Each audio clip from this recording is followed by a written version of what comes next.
Hello viewers, आज हम इस एक्सरसाइज का क्वेश्चन नंबर 15 कर रहे हैं। क्वेश्चन नंबर 15 में हमें क्या दिया हुआ है कि मेरे पास 300 रुपये मूल्य के 1 रुपये, 2 रुपये और 5 रुपये वाले सिक्के हैं।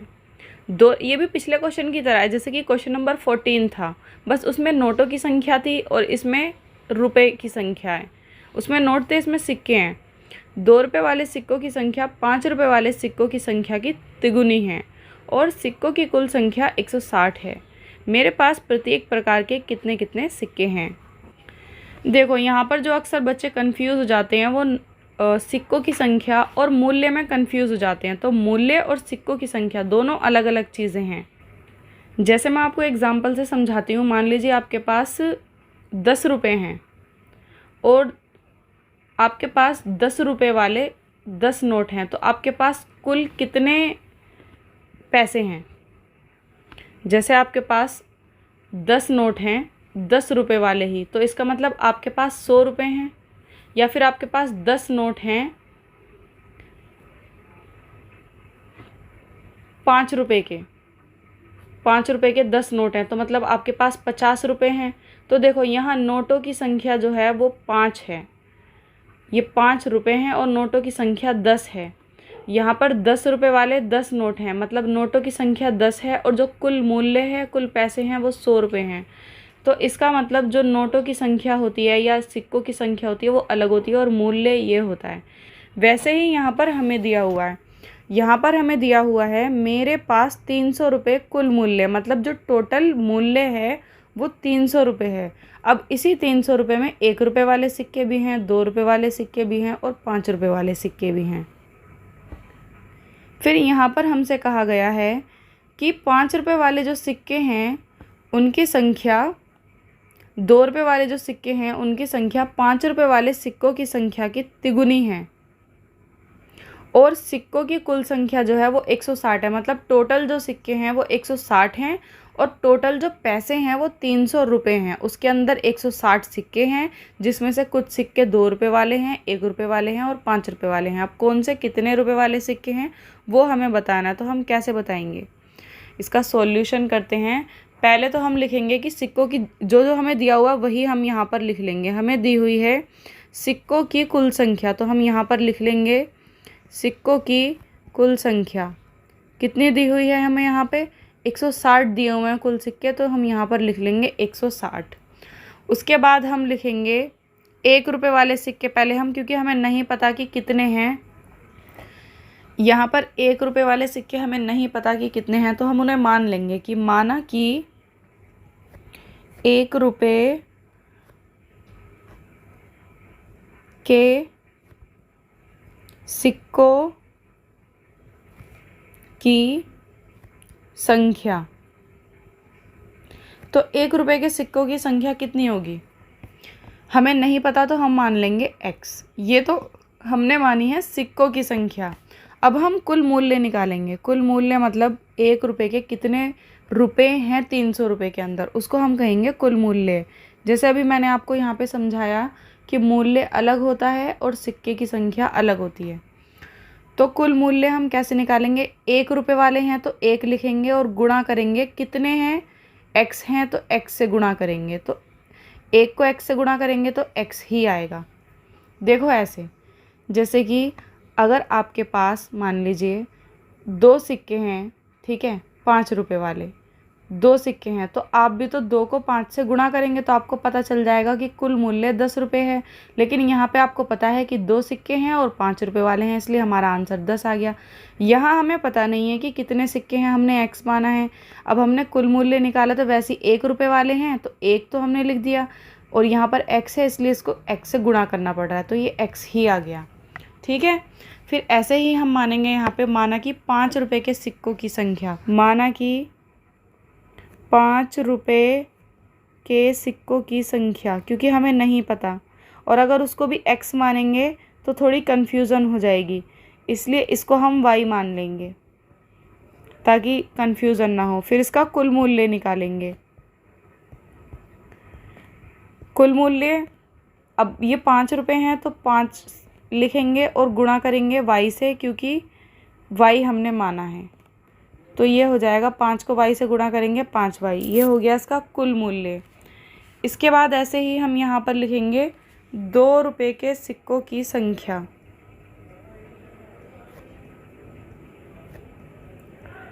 2 रुपये के सिक्कों की संख्या। अब यहाँ पे जो 2 रुपये के सिक्कों की संख्या है वो थोड़ी सी अलग है। देखो यहाँ पे हमें क्वेश्चन में क्या दिया हुआ है कि 2 रुपये वाले जो सिक्के हैं वो 5 रुपये वाले सिक्कों की संख्या के तिगुने हैं। मतलब 5 रुपये के जितने भी सिक्के हैं ना उसके तिगुने 2 रुपये के सिक्के हैं, मतलब 2 रुपये के सिक्के ज़्यादा हैं। इसलिए हमने यहाँ पर 1 रुपये के सिक्कों को हमने x मान लिया, 5 रुपये के सिक्कों को हमने y मान लिया।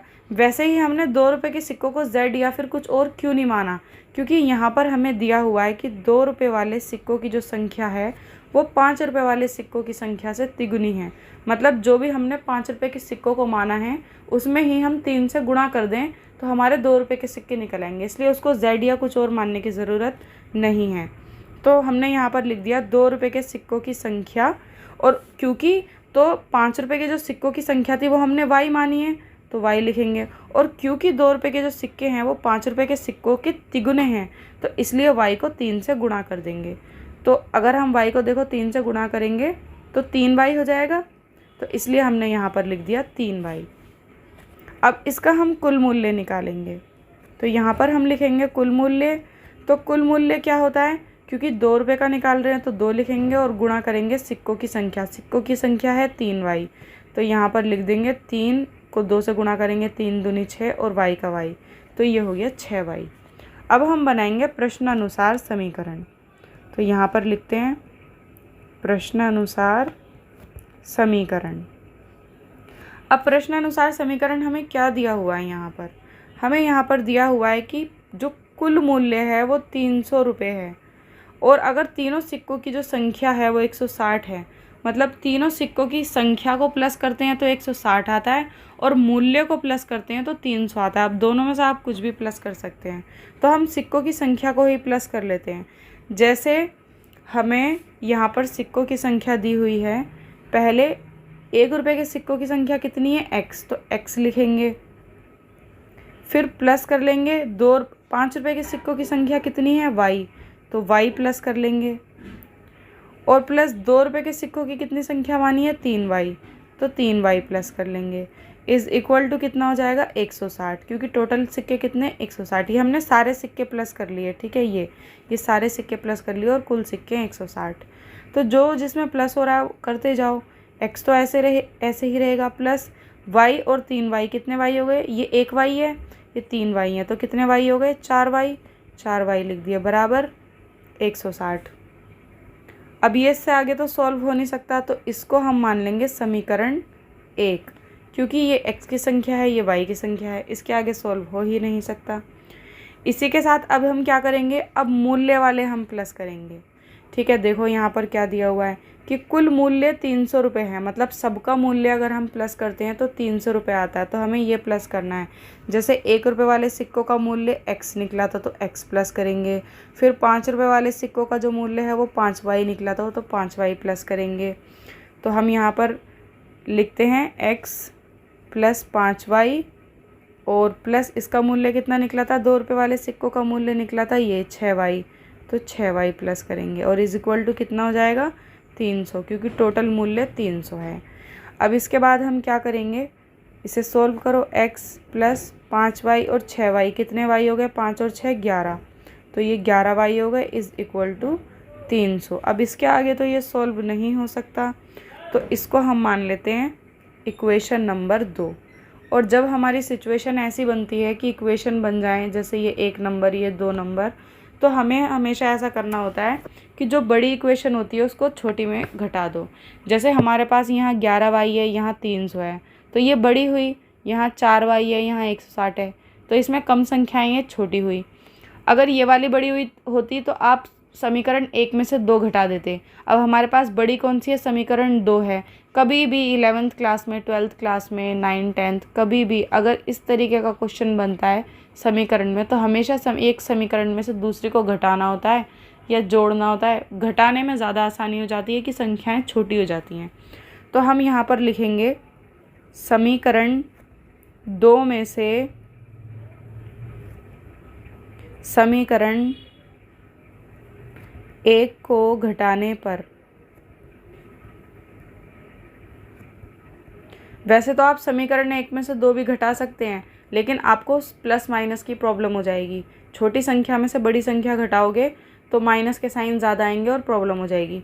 इसलिए हमेशा बड़ी इक्वेशन में से छोटी इक्वेशन घटानी चाहिए। यहाँ पे बड़ी इक्वेशन नंबर 2 है, इसलिए हम समीकरण 2 में से 1 को घटा रहे हैं।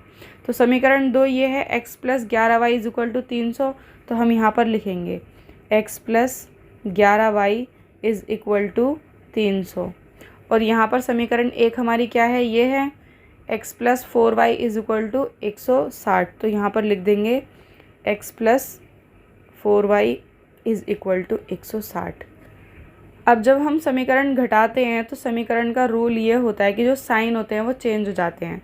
जो नीचे वाली समीकरण होती है ना, उसके साइन चेंज होते हैं। जैसे ये x है और इसका साइन यहाँ पर कुछ नहीं है, तो मतलब प्लस का है, तो प्लस को किस में कर देंगे, माइनस में। ये प्लस का साइन है तो इसको किस में कर देंगे, माइनस में। और ये भी प्लस का साइन है तो माइनस में। अब देखो ये प्लस का है, ये माइनस का है, तो ये कट गए। ये प्लस का है और ये वाला जो साइन है ये हमने चेंज कर दिया, यहाँ माइनस में कर दिया। तो प्लस माइनस माइनस मतलब 11 में से 4 गए, कितने बचे, यहाँ पर बचे 7y। और = 300 में से 160 गए, तो यहाँ पर बचे 140। अब ये 7y = 140 हो गया है। तो अब ये सॉल्व हो जाएगा। y को यहीं छोड़ दो, 140 और बट्टे में ये जो 7 है गुणा में, ये यहाँ पर आ जाएगा बट्टे में, क्योंकि ये गुणा में है तो इक्वल के उधर जाके बट्टे में हो जाएगा। इसे काट दो, 7 × 7, 7 दूनी 14, 0। y = आ गया है 20। अब हमारा y निकल आया है। 1 अगर निकल आए तो आप इस मान को उठा के किसी भी समीकरण में रख सकते हैं। चाहे तो आप समीकरण 2 में रख दो, चाहे 1 में रख दो, जो भी आपको छोटी समीकरण लगे ना उसमें रख दो, कैलकुलेशन ईजी हो जाएगी। तो समीकरण 1 छोटी है तो हम इसका मान समीकरण 1 में रख देते हैं। जब तक किसी भी समीकरण में मान नहीं रखेंगे तो हमें x की वैल्यू नहीं पता चलेगी, तो मान रखना ज़रूरी होता है। तो हम यहाँ पर लिख देंगे y का मान, अगर x का मान निकल आता तो हम y का मान निकालने के लिए भी यही करते, समीकरण में रखते। तो हम लिखेंगे y का मान समीकरण 1 में रखने पर,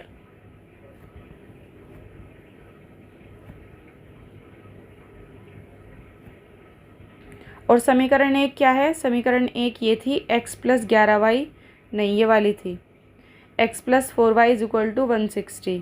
तो यहाँ पर लिख देंगे x + 4y = 160।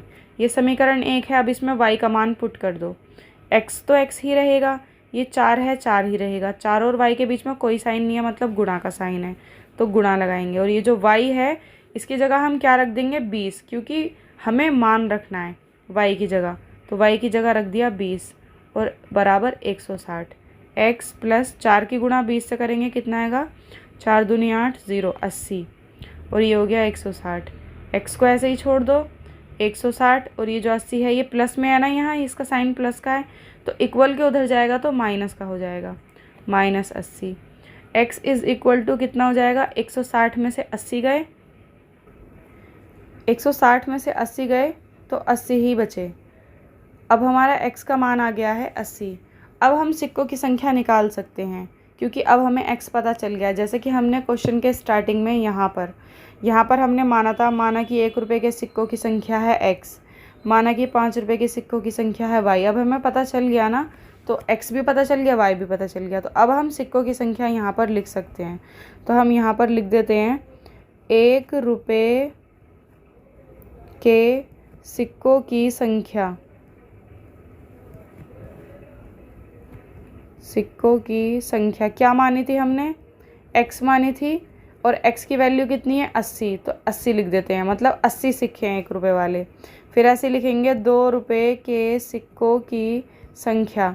2 रुपये वाले हमने कितने माने थे, 2 रुपये वाले हमने माने थे 3y, तो 3 का 3 रहेगा, और y का मान कितना आया है, y का मान आया है 20, तो y की जगह हम रख देंगे 20। 3 को 20 से गुणा करा, कितना आ गया, 3 दूनी 6, मतलब 60 सिक्के हैं। उसके बाद 5 रुपये वाले सिक्के, तो यहाँ पे भी लिख देंगे 5 रुपये वाले सिक्कों की संख्या। ₹5 वाले सिक्कों की संख्या हमने क्या मानी थी, खाली y मानी थी, और y का मान कितना है 20, मतलब 20 सिक्के हैं। अब हम इन्हें ना ऐसे जोड़ कर भी देख सकते हैं।